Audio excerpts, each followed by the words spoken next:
Advisor to Ukraine's Minister of Defense. Mr. Sak, good to see you. We often talk while you are in Ukraine, and you're in London at the moment.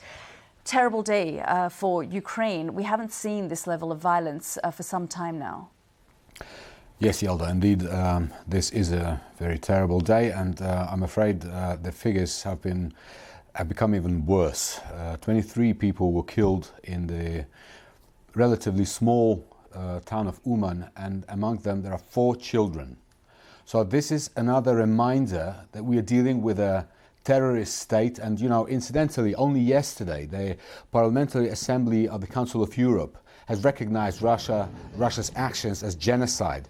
And today, as if to prove their title, they're committing this new atrocity. And like you've said in your reports, indeed, we know how to stop this. We know how to stop death and destruction in Ukraine and elsewhere. We just need the weapons. We need the air defense systems at this stage, and at this critical stage of the war, we need fighter jets, F16s. But are the weapons are starting to arrive? The weapons have never stopped arriving, put it that way. But this is the most intense warfare since the Second World War. This is why, you know, whatever arrives is immediately deployed on the battlefield. And of course, we are now preparing for our counteroffensive. And for us to be successful, we need to be very well prepared. This is what our Minister of Defense, Alexei Reznikov, keeps repeating. We are nearly there. We are prepared. We are determined. We want to stop this war. This is not a war for territories. This is not a war even for cities. This is the freedom war. This is the war for our shared values. And we're essentially asking our allies to give us weapons to protect our shared home. That hasn't changed, though. I mean, the allies have shown that level of support. In terms of a spring offensive, has that now started? Well, look, spring offensive, we need to understand. This is not an event that will begin at the blow of the whistle. This is a multitude of different, very complex operations. Some of them are already underway. You know, we are fighting a smart war, and our military command is very good at planning our military operations. And of course, the details are not disclosed for obvious reasons, because if you want to succeed, you need to maintain the element of surprise. In Kharkiv, there was an element of surprise that the Russians were tired, they were outnumbered. It didn't go well for them. Do you think, though, this time round they're more prepared? Well, look, they have been conducting their mobilization for a long time. They have been deploying more soldiers on the front lines. But today's another massive missile attack on our cities, proves that Russia is a paper tiger. This is why they are conducting these missile strikes, because they are unable to do anything on the battlefield, to achieve any success. They have been trying to gain control of a small city of Bakhmut for more than 6 months now. And Bakhmut has become a black hole for them. They are taking staggering losses. On a daily basis, on average, they're losing about 500 wounded and killed in action in that city alone. So, you know, whatever they have been trying to prepare, we will be better prepared because we have the support of our allies, we have great working and efficient command and control, and we have the determination to liberate our land. But for as long as that support from the allies continues, that's key to this, isn't it? Well, we are assured, and we see this in the action of our allies, that this is unwavering support. Our allies are committed to stand with Ukraine for as long as it takes. But we continue to say that we need to all change our mindset from to stand with Ukraine for as long as it takes to achieving victory as soon as possible. That's the key message. That's the shift that we need to achieve in our minds. And are you seeing that shift? Because you're here in London, you're obviously meeting officials. Well, yes, exactly.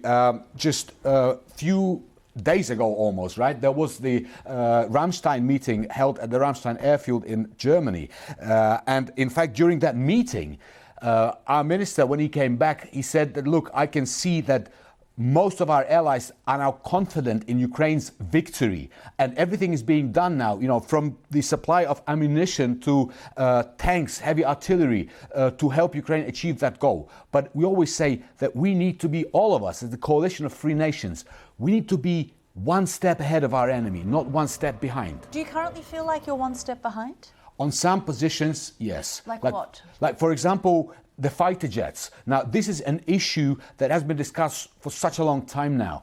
And the training of we understand it's not an easy process. We understand that Air Force capability is not deliverable overnight. But at the same time, certain things such as training of Ukrainian pilots could have started a long time ago. Look, there are 4,000 F16s around the world between our allies. Now, we are asking just at this stage for 440. So it's 1% of the whole fleet worldwide. So they've been saying, they've said no about tanks and then they delivered. Absolutely. Do you think that they've been saying no about the jets, but they will deliver?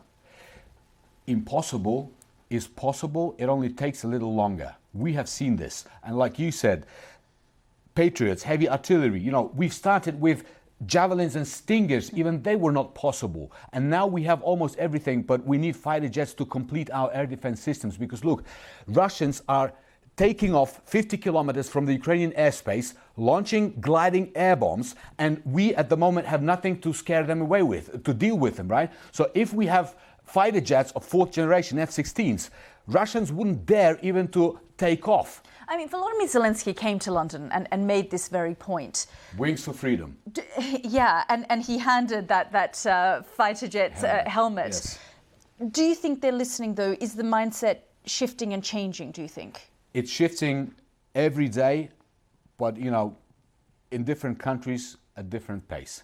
We are doing all we can to convince our allies to step up their efforts. And unfortunately, tragic events like the one today will facilitate the process. Because do you think the mood music in the United States is changing? The Biden administration is continuing to show support, but we are hearing certain things across the political spectrum. If the political landscape in the US changes, do you think support for Ukraine will change? In the United States of America today, despite the discussions that could be taking place within the political circles, there is still a very strong bipartisan support, and we are confident that it will continue because there is a very good understanding of the threat that a terrorist state like Russia poses. Look, Russia is getting support and Iranian drones from Iran. It is very obvious. Russia is beheading people. It's acting like ISIS. So it is very clear what kind of threat we are dealing with. This is why, despite certain discussions which could be happening, and it's normal in a democratic society to have different opinions, but when it comes to understanding the threats and understanding the need to stand with Ukraine until our full victory, I think the bipartisan support will stay there and it will not disappear. What's the end game? The end game is the complete liberation of Ukrainian territories, including Crimea. Do you think that's going to happen, though? That's going to happen, absolutely. Look, in 2014, when Crimea was annexed illegally, there was no international reaction, and we didn't fight back. And we see now what it led to. It led to today's missile strikes and the killing of 4 children. Because impunity, if it goes unpunished, comes back, you know, and it becomes even bigger. So we are determined now to complete this once and for all. Retake our territories, bring Russia to justice, set up an international war crimes tribunal and bring to justice every criminal who is responsible for these atrocities. And this is the only path to a peaceful and stable Ukraine, as well as Europe and world. Yuriy Sak, good to see you.